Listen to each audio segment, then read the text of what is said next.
give you greetings from Igreja das Nações, the Church of the Nations in Brazil. We love your pastors. We love this church. You guys are such a part of the fabric of who we are there through your gifts and through your vision and through your encouragement. So we just want to say thank you. Let me just show you real quick where we are in relation to San Francisco. We're just a small drive away. It takes us about, if you include all your layovers and things like that, we're about 24 hours away from house to house. So we live way down there. We live in a city that's, it's a coastal city. Our city is actually on the coast, but we don't have any beaches. Of all my luck to be called to a church, to plant a church in a place that's on the coast but not on the beach. And so we have those, the mangroves, the trees that go into the water, and so we don't have that luxury. But some days when it floods in our city, the beach comes to us. So we're I guess you got to be more specific in your prayers. So this is the inside of our church building. We from the very offset of our church, we tried to save some money, and we were able to get into a giant barn type thing. The problem with our building though is it's all wood, and we're very humid climate, and where you got a lot of heat and a lot of humidity, you have a lot of termites, and we're in a race with the termites of who is going to stay with that building, and so we have huge termite problems, and so we've been needing a new building, and the Lord provided. Let me just show you the next slide.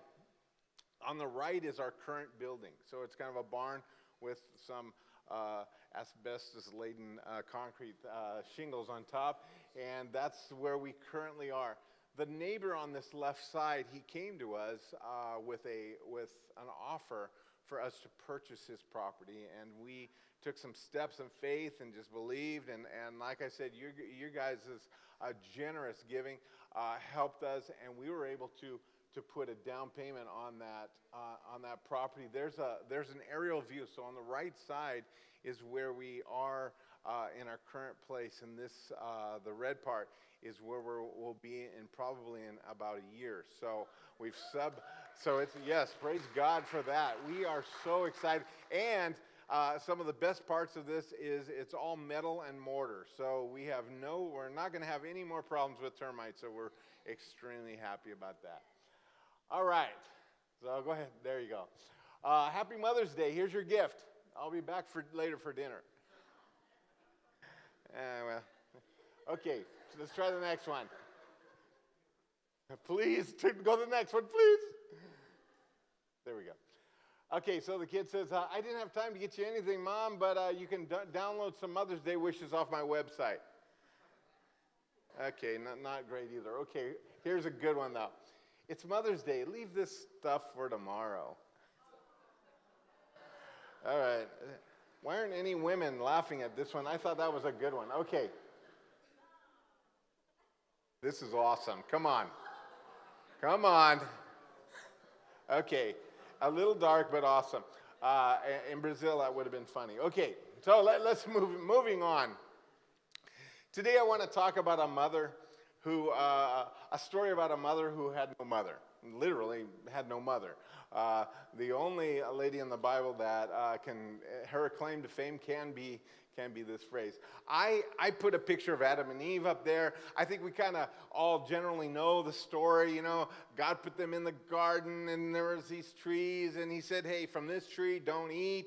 And but the fruit looked really good, right? And you know what's funny even about that is, so God puts this tree in the garden. Why didn't he put some kind of fruit that was kind of ugly? Or like why didn't he make the fruit like Brussels sprouts? Anybody like Brussels sprouts here? Oh, I'm sorry. It's got to be the way you fix them. My mom she did not cook Brussels sprouts very well. Like, she just cooked them and cooked them and cooked them. So I don't know what, but I mean, when we think of the tree, what do we think? We think of an apple or something. And the Bible says that that you could see that it was good to eat. And so why did God even give it a good taste and all that kind of stuff? I don't know, but it was there and it was looking good to her. And so So when she ate it, she got it and she ate it, and then she gave it to her husband because, she was a real nice person, and he ate it too. So God's walking in the garden. He says, Adam, where are you at? And he says, it's me, and I was just kind of scared to talk to you. And it's really interesting. He's asking, did you eat from this fruit? And the man replied, it says this. He says, it was the woman you gave me. It was the woman you gave me who gave me the fruit, and I ate it. And it's really interesting, even the order of that. So Adam was basically saying, when we're thinking about fault or blaming somebody, who is it that Adam is actually blaming? He's blaming God. Look at that. He says, it was a woman that you gave me. So you're right, too. It was like he's blaming both the woman, but if that's not good enough, I'm going to blame you, God, too. And it's interesting because obviously something's happening where the attention goes off of him for a moment, and God's looking at the woman.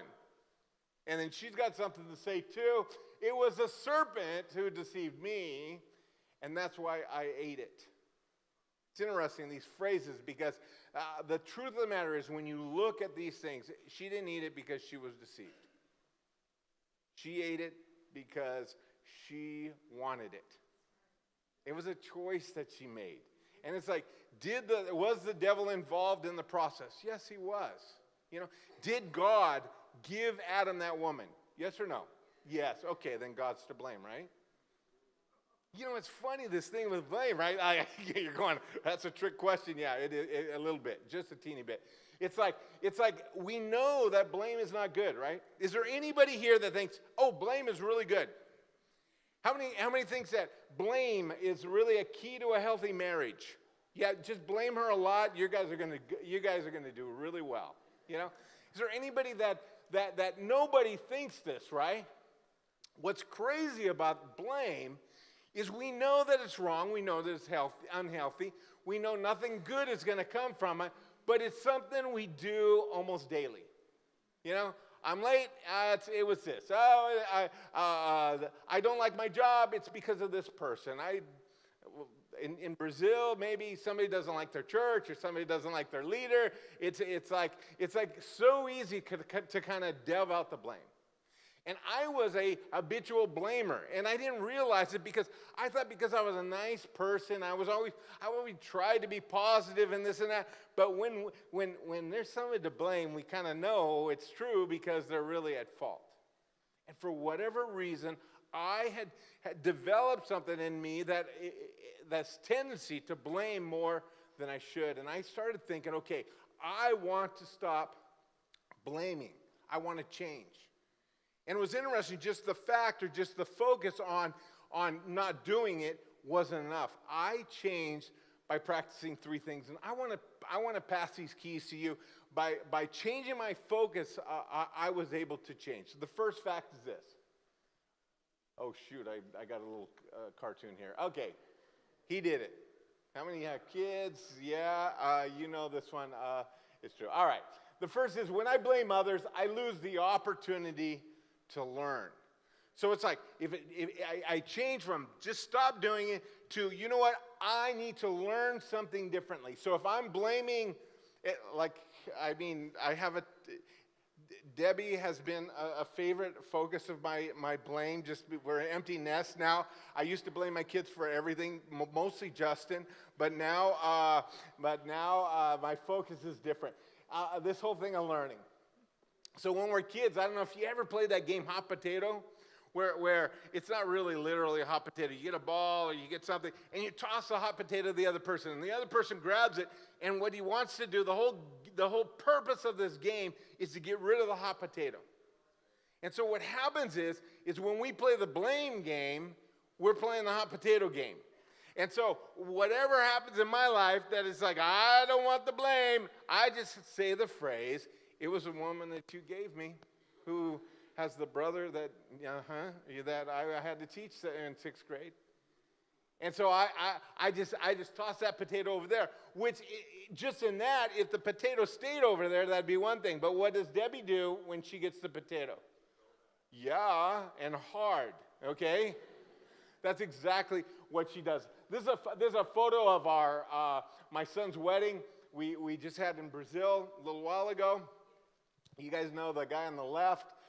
This is his other two brothers, but they weren't always this big. Okay, let me show you a picture. Another picture. This is when they were just so cute and easy to handle. So when Debbie and I had small children it was a lot of work for me. Like I'm sure it was a lot of work for her too, but it was like I don't know, man. For me, I was a dad. We wrestled a lot, and that was mostly my job, to wrestle with the kids and to play with the kids and like that. And kind of all the rest of the stuff was kind of Debbie's job, you know. I don't know who decided these things, but it kind of felt like that's the way it should be.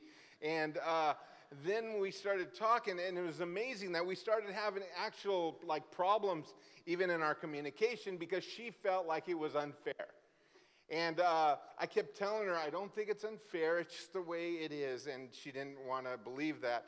And so we started trying to delve out better our job responsibilities, you know, in the home. So one of the things I tried to do one day is to help her so we could get to church quicker, because we were late for church a lot. Not a lot, but at times. The problem with being late for church isn't so much just the fact of being late, is we were one of the pastors at the church, okay?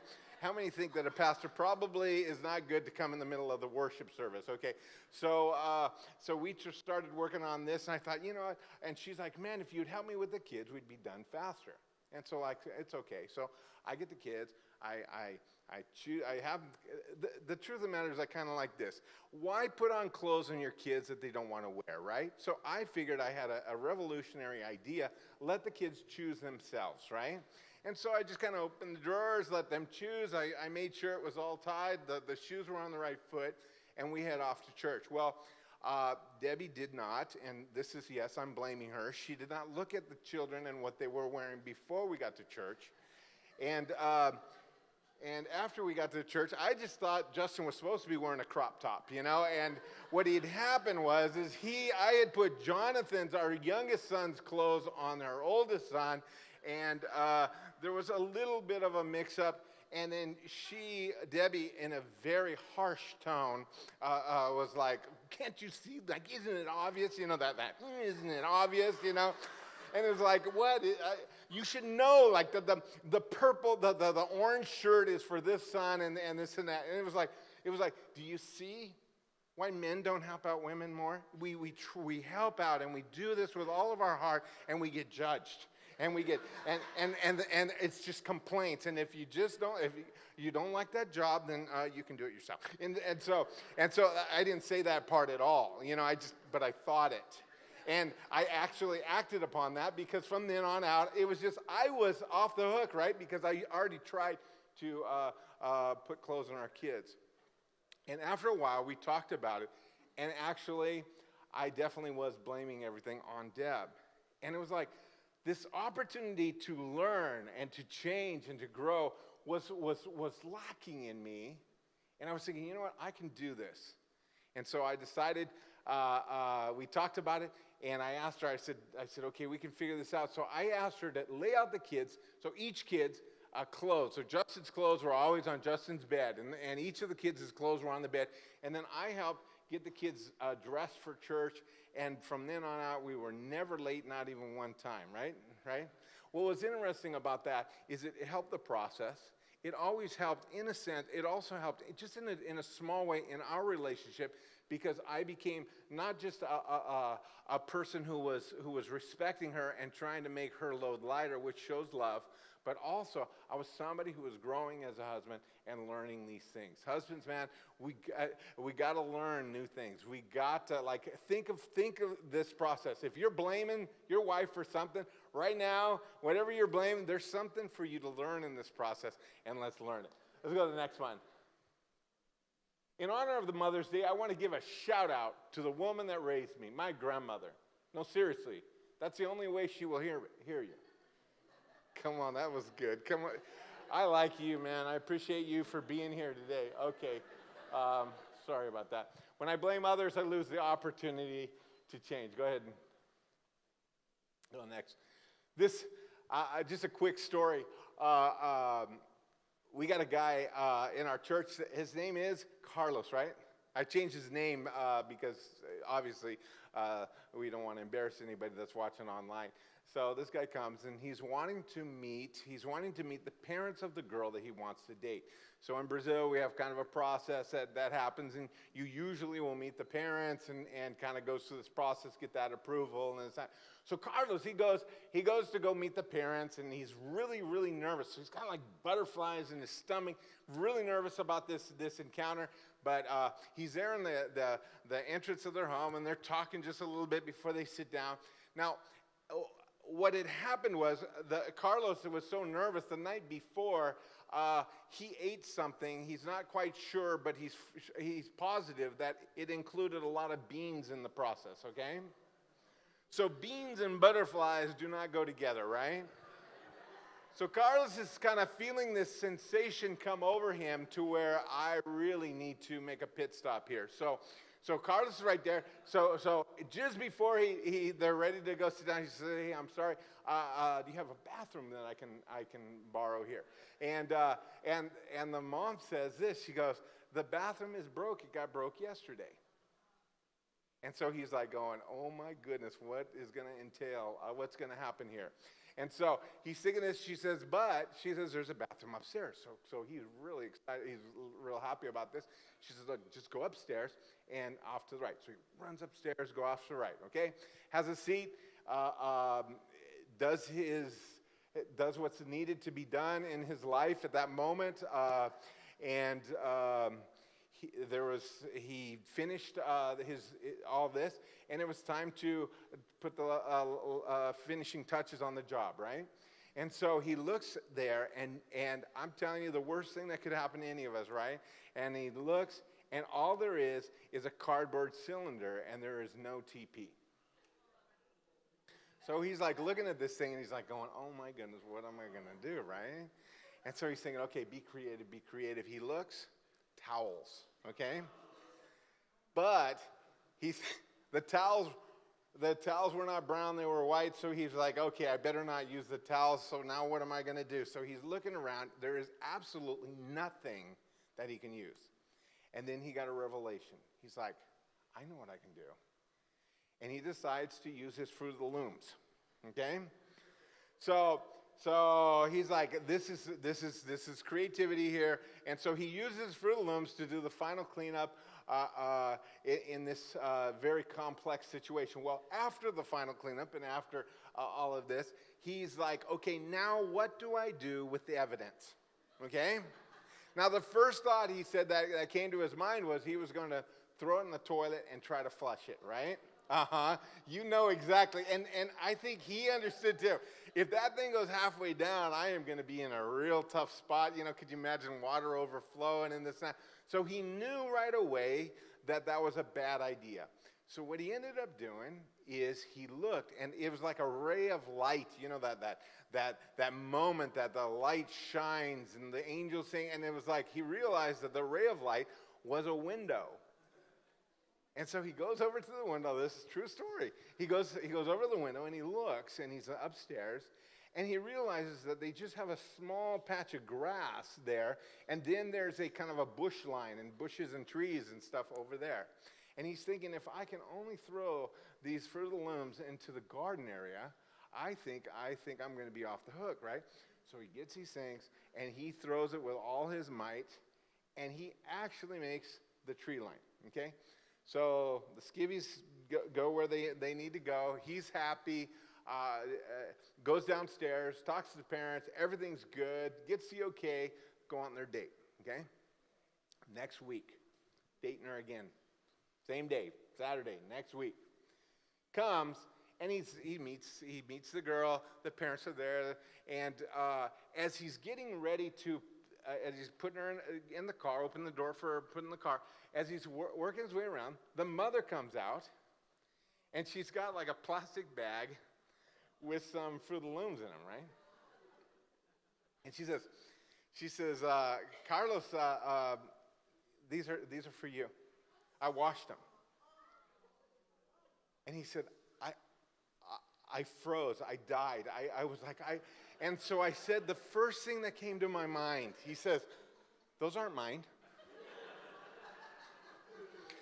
And then he said, and then because I said those weren't mine and I already lied, now I don't know what to do, right? I'm in a bad situation. And she's like, oh, honey, don't be embarrassed.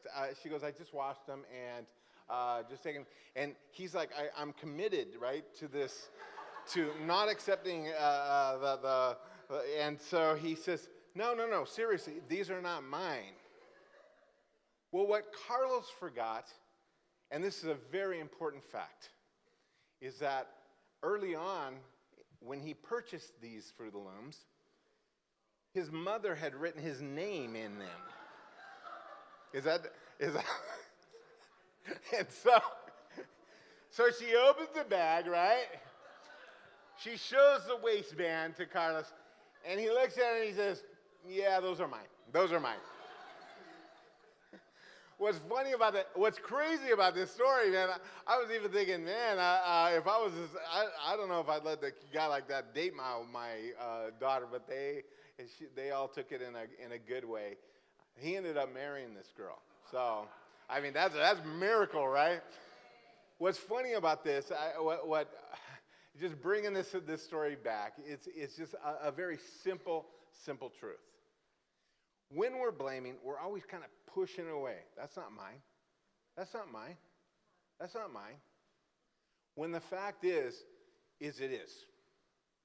And it's like, as you know this story, if we could rewind the time, what would we say to Carlos?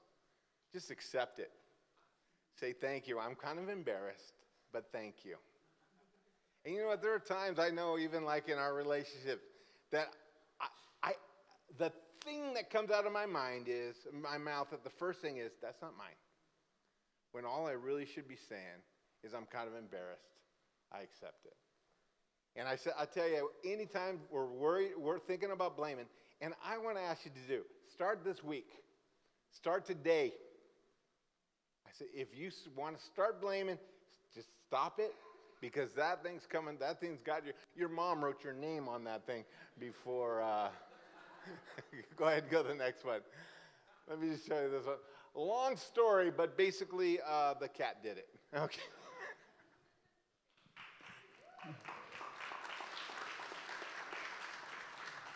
Good morning. So good to be here. Love you guys. Love this church. Love your pastors. Awesome people here. Usually when I'm in Brazil, I'm watching online. Whenever I can, I watch the service online. So for those watching, God bless you. Awesome, you guys. And when I'm, you know what, John, come here just for a sec. Yeah, take your glasses off.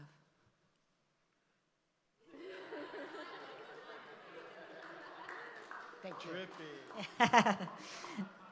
We do look alike a little bit, don't we? So that's my little brother, sweet little brother. No, I am proud of my brother.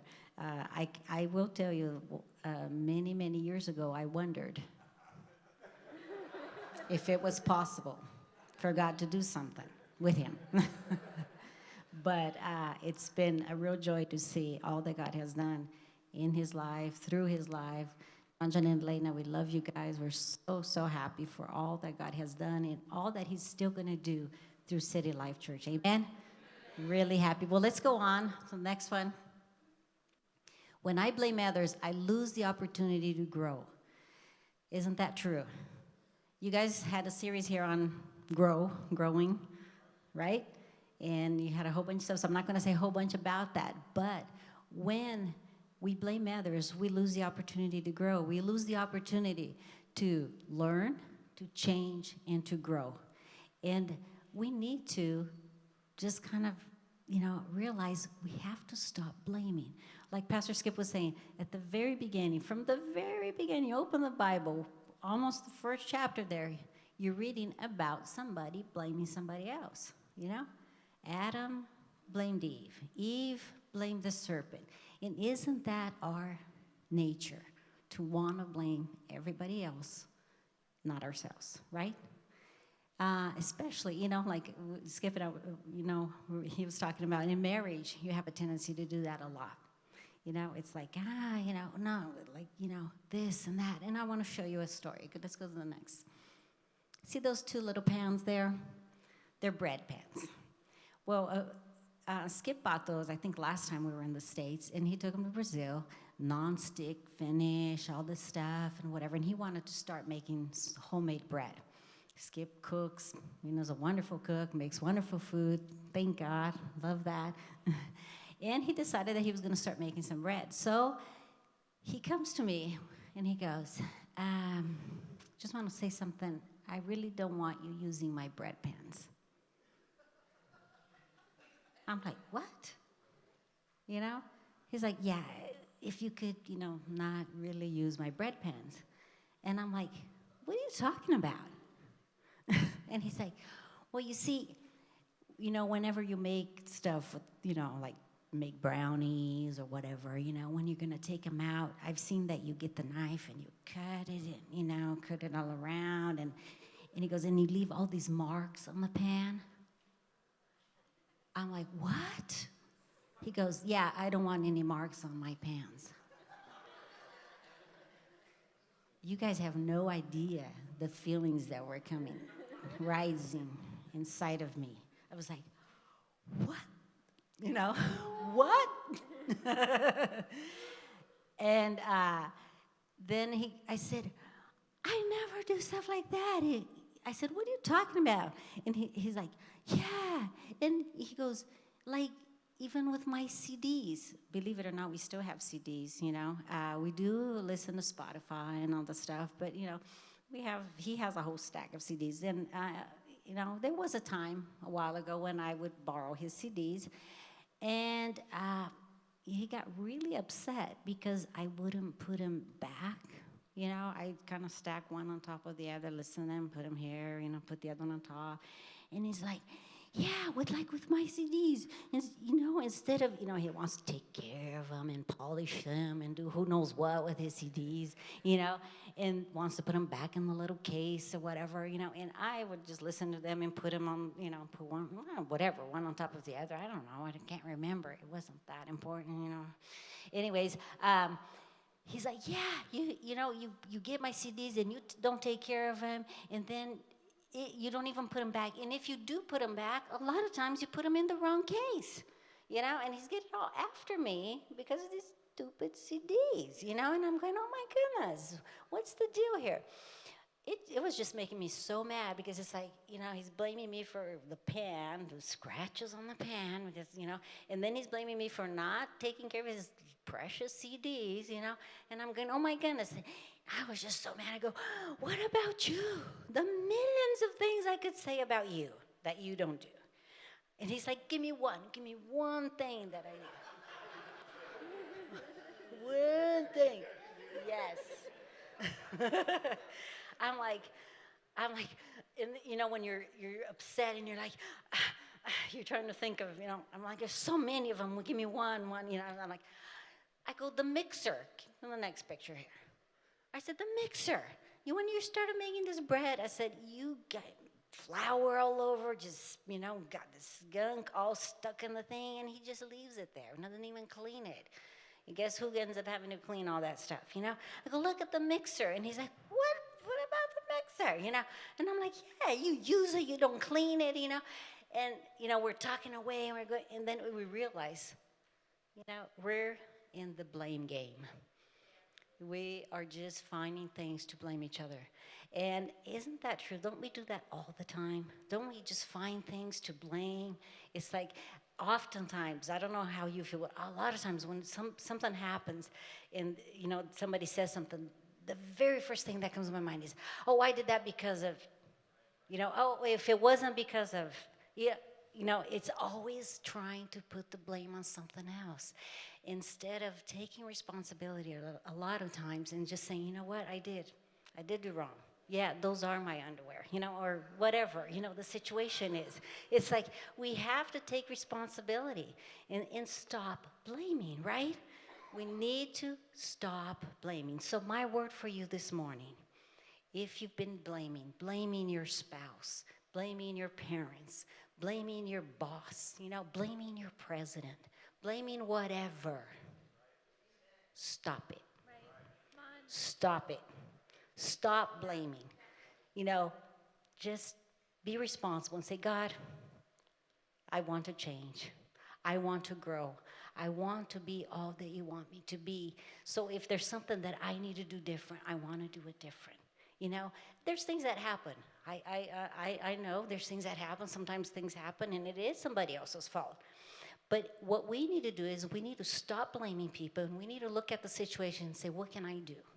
What can I do different in this situation? How can I make this situation better? Quit blaming other people, okay? Amen? We can all take that word, amen? I'd like to pray with you this morning, if you would stand with me.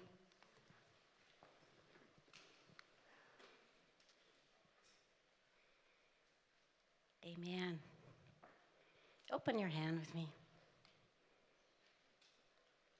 Jesus, we're so, so grateful that you love us in spite of ourselves. Father, we're so thankful that you have come and you have taken all the blame for us. Oh God, we ask that you would just help give us the grace that we can acknowledge when we do wrong, that we can look inside of ourselves and see if we've been blaming other people. Oh, so many things that we do sometimes, and we want to put the blame on other people. Oh, if it wasn't my parents. Oh, if I hadn't been born in this situation. Oh, if this other thing hadn't happened to me.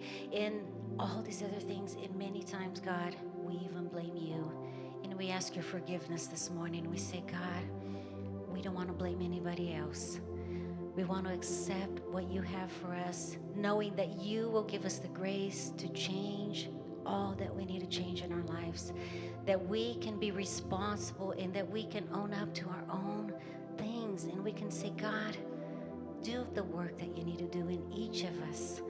Father, that we can forgive the people that have done us wrong, and that we can actually start taking steps to do the things that you want us to do, and that we know we will be successful because you are with us. You are with us, and you will help us accomplish all that you have for our lives. Thank you for your love. Thank you for your patience with us, Jesus. In your precious name.